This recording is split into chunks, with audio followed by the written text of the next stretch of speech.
Tu penses que la crypto est encore un terrain de jeu pour les petits investisseurs, les passionnés de décentralisation, les anti-systèmes? Alors tu risques de tomber de haut. Parce que pendant que le monde se bat sur Twitter pour savoir si le halving va relancer le Bitcoin, une entité discrète, puissante et redoutablement stratégique est déjà à l'œuvre. Cette entité, c'est BlackRock. BlackRock, ce n'est pas juste une entreprise d'investissement, c'est le plus gros gestionnaire d'actifs au monde, avec plus de 10 000 milliards de dollars sous gestion. Autrement dit, quand BlackRock bouge, tout le monde écoute. Et depuis peu, ce géant silencieux commence à s'intéresser aux cryptos. Mais pas n'importe comment, ils ne s'intéressent pas à n'importe quel coin. Ils ne suivent pas les tendances sur TikTok, ils agissent avec une stratégie précise, parfois invisible, mais toujours bien calculée.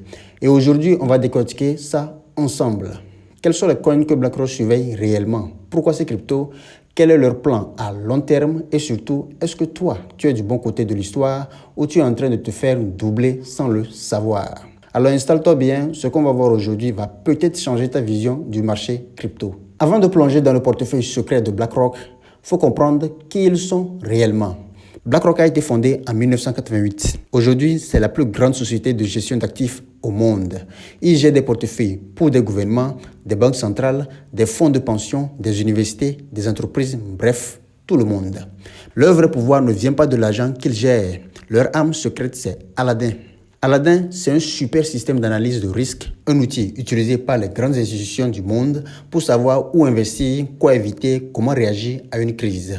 Et ce que peu de gens savent, c'est que quand BlackRock s'intéresse à un marché, ce n'est pas juste pour diversifier un peu, c'est pour le comprendre, le contrôler, le structurer à leur image.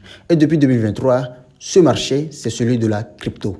Tout commence en juin 2023. BlackRock dépose une demande auprès de la SEC pour lancer un ETF Bitcoin Spot. Un ETF Bitcoin Spot, c'est quoi? C'est un fonds qui suit le prix réel du Bitcoin, pas un produit dérivé, pas un truc synthétique, du vrai BTC. Avant ça, la SEC avait refusé toutes les demandes. Grayscale, ARK Invest, Fidelity, tous recalés. Mais quand BlackRock arrive, tout change. Pourquoi? Parce que BlackRock a un taux de validation de plus de 99% auprès de la SEC. Et comme par hasard, en janvier 2024, l'ETF a été approuvé. Et c'est là que tout s'accélère. Des milliards de dollars institutionnels commencent à entrer dans le Bitcoin. Le prix du Bitcoin explose, les volumes s'emballent. Mais le plus intéressant, c'est que BlackRock ne s'arrête pas à Bitcoin. Il commence à sculpter d'autres coins, plus discrets, mais tous aussi stratégiques. C'est ce qu'on va analyser maintenant. BlackRock ne croit pas au narratif anti-système du Bitcoin. Ce qu'il voit, c'est un actif rare, programmable, traçable, parfait pour devenir le nouvel or numérique, version régulée. En créant un ETF BTC, ils institutionnalisent Bitcoin. Ils le rendent acceptable par les banques, les assurances, les fonds de pension. Mais il ne s'arrête pas là. BlackRock a déposé une demande d'ETF Ethereum Spot en 2023 et après plusieurs mois de suspense, le 23 mai 2024, la SEC a officiellement approuvé les premiers ETF Spot sur Ethereum. Et en juin 2024, ces ETF ont été listés sur les grandes places boursières américaines comme le Nasdaq et le NYSE. Et bien sûr, parmi les ETF validés, on retrouve BlackRock encore une fois. Ils ont encore joué la carte préférée. Attendre que les autres essuient les refus, puis arriver au bon moment avec les bons contrats et le bon timing. Mais pourquoi ce choix d'Ethereum? Parce que Ethereum est bien plus qu'une simple crypto. C'est la base de la finance programmable. Et pour BlackRock, c'est l'outil parfait pour réinventer la finance classique avec les outils du Web3. Voici les éléments clés qui font que Ethereum est au centre de leur stratégie.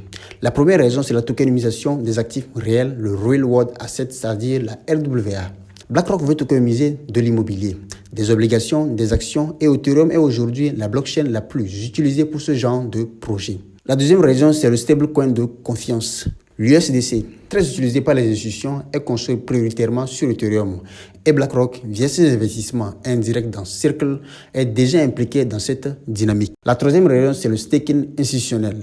Le staking d'Ethereum peut être structuré pour offrir des rendements passifs réglementés, compatibles avec des produits bancaires. La quatrième raison, c'est la fiabilité, la sécurité et l'interopérabilité.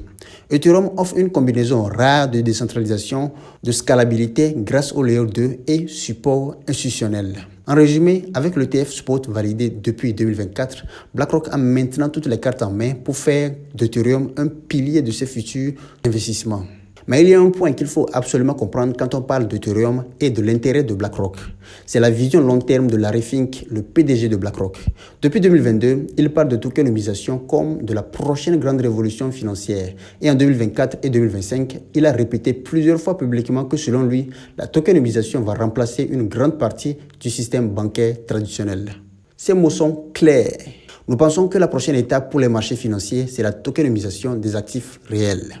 Et là encore, Ethereum est au cœur de cette vision. Pourquoi? Parce qu'avec Ethereum, on peut créer des tokens représentant n'importe quel actif du monde réel. L'immobilier, les dettes, les actions, les matières premières. Et avec un smart contract bien codé, on peut gérer ça avec transparence, rapidité, automatisation et surtout sans avoir besoin d'un intermédiaire centralisé. Mais attention, la tokenisation que veut BlackRock, c'est une tokenisation encadrée, surveillée, conforme aux règles fiscales et réglementaires. C'est pour ça qu'ils investissent massivement dans les infrastructures Web3 conformes comme Ethereum, mais aussi des oracles comme Chainlink pour fiabiliser les données et dans des stablecoins comme l'USDC pour assurer la stabilité. XRP, longtemps attaqué par la SEC, a été en partie blanchi en 2023. Depuis, il revient dans le viseur des institutions. Alors pourquoi BlackRock pourrait s'y intéresser? XRP est rapide, peu coûteux et pensé pour les transferts interbancaires. Ripple collabore avec des dizaines de banques centrales, notamment sur les projets de CBDC. Ces actifs régulés dans certains pays, c'est ce qui plaît énormément à des structures comme BlackRock. Même si ce n'est pas encore officiel, des signaux faibles laissent penser que XRP pourrait être dans les plans long terme de BlackRock, notamment pour relier les monnaies digitales des banques centrales aux stablecoins privés. Nous avons aussi Solana. Solana, c'est l'outsider. Ultra rapide, peu cher, très scalable. Et malgré ses pannes passées, la blockchain a su prouver en 2023 et en 2024 qu'elle pouvait tenir la charge. Certaines filiales ou partenaires proches de BlackRock comme ARK Invest investissent déjà massivement dans Solana. Pourquoi? Parce que Solana pourrait devenir l'ossature des applications financières de masse. Paiement, tokenisation, finances décentralisées, régulées. BlackRock ne dira jamais clairement on achète du sol, mais ils investissent dans des couches autour, les infrastructures, les ponts inter-blockchain. Si tu veux tokeniser de l'or, de l'immobilier, des actions, tu as besoin de données du monde réel. Et là, Chainlink devient incontournable. BlackRock s'intéresse beaucoup à la tokenisation d'actifs réels, c'est-à-dire la RWA. Et devine qui fournit les données à ces projets, c'est Chainlink. Chainlink collabore avec Swift et plusieurs entités directement connectées à BlackRock. Ce n'est pas un pari spéculatif, c'est un pari sur l'infrastructure. BlackRock ne se contente pas d'investir. Ils sont dans les conseils d'administration des plus grandes entreprises. Ils conseillent les banques centrales à travers leur plateforme Aladdin. Ils ont des liens étroits avec la FMI, la Fed et les plus grands cabinets juridiques américains.